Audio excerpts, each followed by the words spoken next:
Hi, my name is Hugo Pérez, and I am the chief storyteller at a global food brand company called ZENB that's focusing on introducing plant-based products that taste good, that have great texture, that are better for you. It's been a lot of fun telling stories at ZENB, and I've built that on a career of telling stories for all sorts of brands and companies all over the world. So it's no surprise that I teach digital storytelling at WVU and have loved teaching that course. As I think about why I teach at WVU, it's all about being a part of preparing the next generation, the next group of people coming in.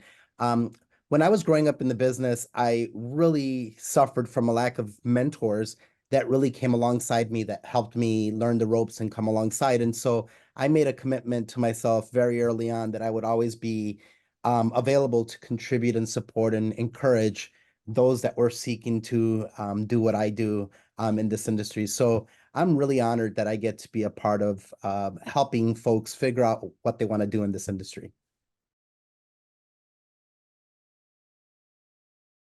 As a storyteller by profession, and for those that know me as a storyteller in life, just because of how I act and enjoy life, storytelling is everywhere. Everything that you do is the kernel of a new story to be brought into whatever it is your experiences are. So, as a marketer, as a brand storyteller, I am constantly on the prowl for what's going to spark some ideas, some interest, some excitement in the stuff that I do. So I do that in my classes by being really plugged into what's happening in the world around us.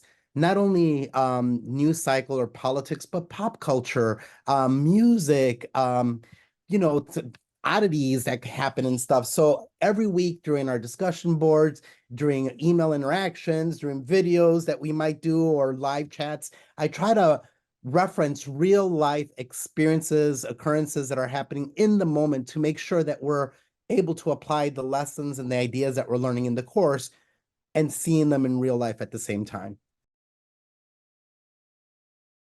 Part of the fun for me in doing something like being an adjunct at WVU is the relationships that you get to build.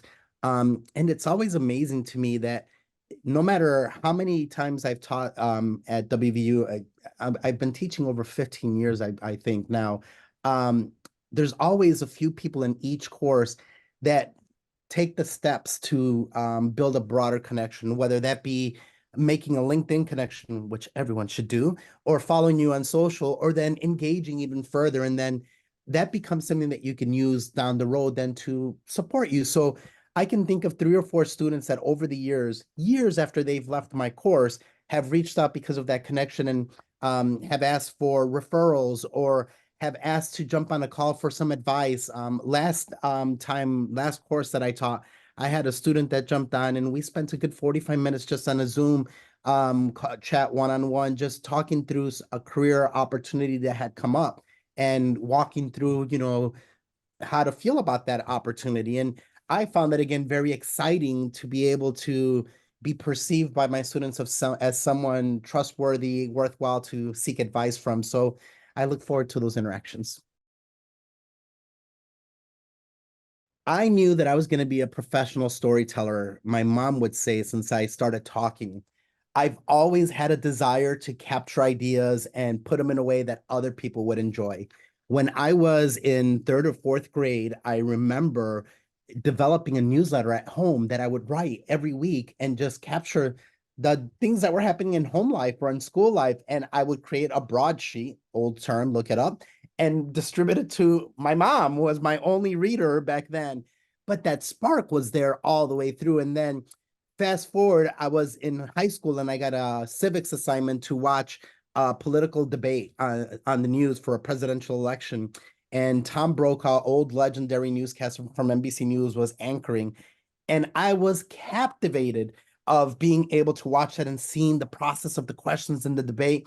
And I told myself, that's what I want to do. Fast forward, my first real big job after college was working at NBC News. I was able to become a producer, and I actually ended up being able to produce for Brokaw on two different pieces that I was able to do during my career at NBC. So it was one of those things that it almost feels like it was written that I was supposed to do this, but with perseverance, with training, with lots of chutzpah, trying to get that job, I went after it, and I knew that storytelling was always going to be in my blood.